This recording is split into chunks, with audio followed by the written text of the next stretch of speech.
One thing I've always hated with a fiery purple passion is roller coasters. I can't stand them. Let's review Final Destination 3.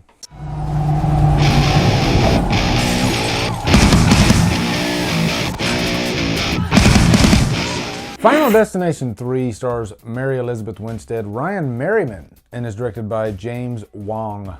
What is up, guys? Oh my God, it has been, I think, well over a year since I did the last Final Destination movie. I've done the first two movies, but if you're familiar with my channel, you know I do take a while to go through franchises. I don't know, it's just a weird thing about me. I'm just not one of these guys that pumps out franchise reviews, boom, boom, boom. I just don't do it. I don't know why, it's weird. Final Destination 3 though is one that I have definitely been anxious to get to because I guess a couple things. One, I'm a big Mary Elizabeth Winstead fan.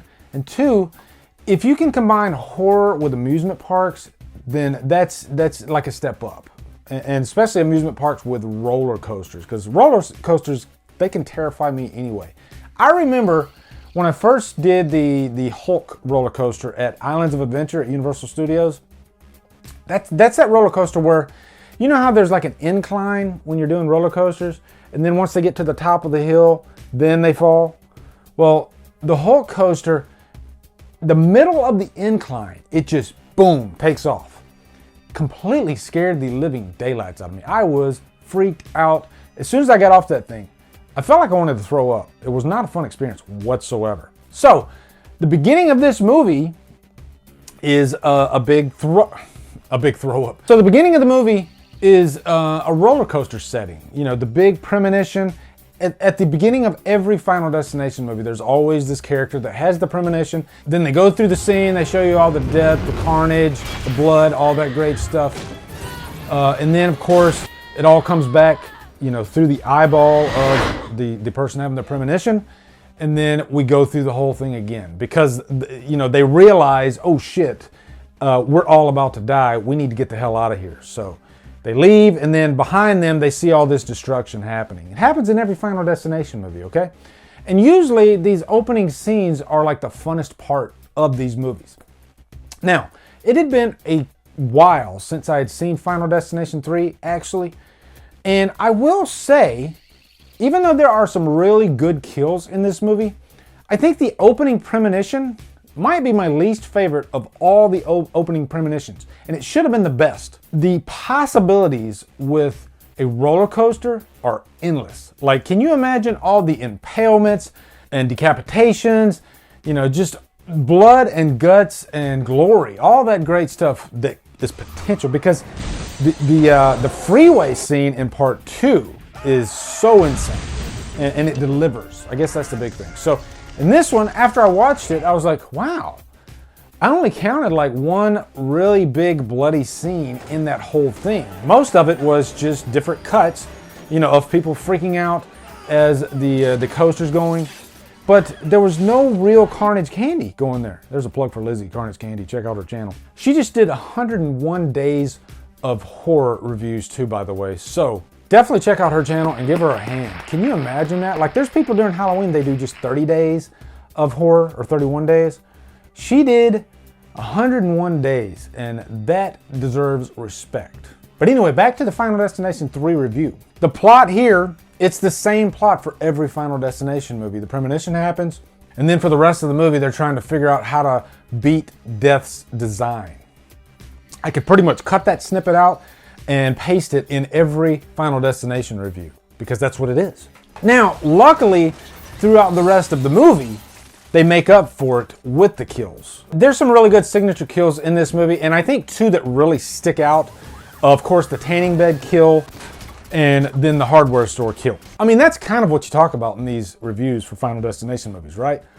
The kills. That's what they're known for. The tanning bed kill was a lot of fun, actually. You know, you have these two characters, these two girls, they're going tanning. And I think the big thing that works about these Final Destination kills, when they're good, is the build-up, the tension. Knowing that there's a possibility that you could go through this whole thing and they might not even die in that particular scene. They might die in the frame after, which does happen in this movie in one of the kills, by the way. But it's that chain of events, you know? The dripping water that hits the power supply, that overheats, and then that leads to this thing and this thing and this thing, and then eventually somebody catches on fire, or somebody's impaled, or somebody's decapitated.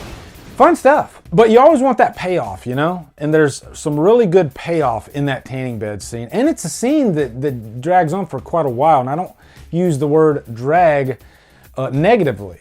I like good tension if it's all there for a purpose and it leads up to something, which it really does. But eventually these two girls end up catching on fire. But really, I think it's about the buildup that makes the scene so fun. I guess it's the journey instead of the destination. But you want the destination to be the final destination. That makes no sense. You want the destination to be the payoff, I guess. And boy, does it, because when you watch them catch on fire, it's heinous. That's the thing, too, about the Final Destination franchise, is like you always have to try to one-up, you know, and you always have to be as bloody as possible. This isn't a franchise like Halloween where, you know, at least the first movie is about tension. Up to the very end of the movie where you get the big... No, every kill scene in this movie has to count. Otherwise, the movies are kind of pointless. And by the way, just to interject here, back when this movie came out and DVD was popular, Blu-ray wasn't even out yet. I think Blu-ray came out like the next year or something like that. But there was a special feature on New Line DVDs where you could decide the fate of the victims. And I know one of them was the tanning bed scene. You could actually change the fate. And so behind the scenes, when they filmed this movie, they had the crew for the DVD there too, and they would film different versions of the kills. So that way, when you're watching the DVD, I want this person to die this way. No, I want them to die this way. And it's very interesting and strange. They did that with Harold and Kumar Go to White Castle too, where there's a scene where everybody's topless. You know, it's like a topless party. But then in the DVD features, you could change it to a bottomless party. So I just probably sold a bunch of Harold and Kumar DVDs just by that statement. Now there's also a really fun kill in the hardware store. Pretty much everything I just said about the tanning bed store, I'm not gonna repeat it, but like I said, there's a really good build up to that scene. You know, chain of events, you see a bunch of plywood falling and all this stuff. I am a civil engineer. My job in the military was carpentry. You know, I came in as a welder, carpenter, so I can relate to this type of violence, you know, because I've actually seen it, not to this level, but I've seen people get hurt. Hell, I've gotten hurt in a wood shop before, and it's no fun. But I've used nail guns before, and I know how dangerous they are. The scene where the girl falls down, and then all of a sudden these nails just start shooting her in the back of the head, coming out of her face. That stuff comes close to home. Just to share a personal story, and it's not gonna make me look that good, but I was actually using a table saw one time, and you set the blade depth, and I set the blade depth just a little bit too high, and so I'm pushing my plywood through, and my natural habit is for me to put my thumb as I'm pushing it through.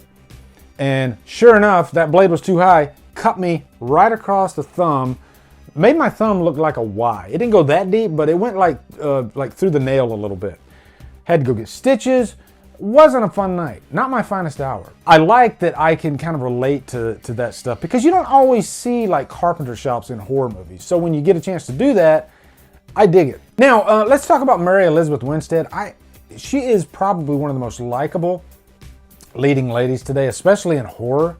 If she's in a horror movie, I'm usually there. There's just, you know, some actors, they have it. They have like that magic. I don't know what it is. She's a big reason why I like The Thing prequel, but she's actually really good in this. I actually like her. She's a really good actress, you know. She's a person that has been through hell. You know, a lot of her friends died, and she's able to pull off a lot of emotional scenes throughout the movie without it feeling repetitive, if that makes sense. And I think she's a big reason why this one kind of stands above the pack, because there's some really bad Final Destination movies out there. We're gonna get into The Final Destination. I think that's part 4. Yeah, we're gonna get into that one. But this one, I think from a production standpoint, it's one of the better ones. And I think it's even better production-wise than the second one. Probably equal to the first one, actually. But also to talk about Glen Morgan. I always am interested in Glen Morgan because I remember he was like the teenager in Trick or Treat, the 1986 movie Trick or Treat. Went on to be a director. His partner James Wong, they made the first Final Destination together. He is a big Black Christmas fan. So he ended up doing the remake, the 2006 remake. He directed that as they were finishing up this movie, I remember the story.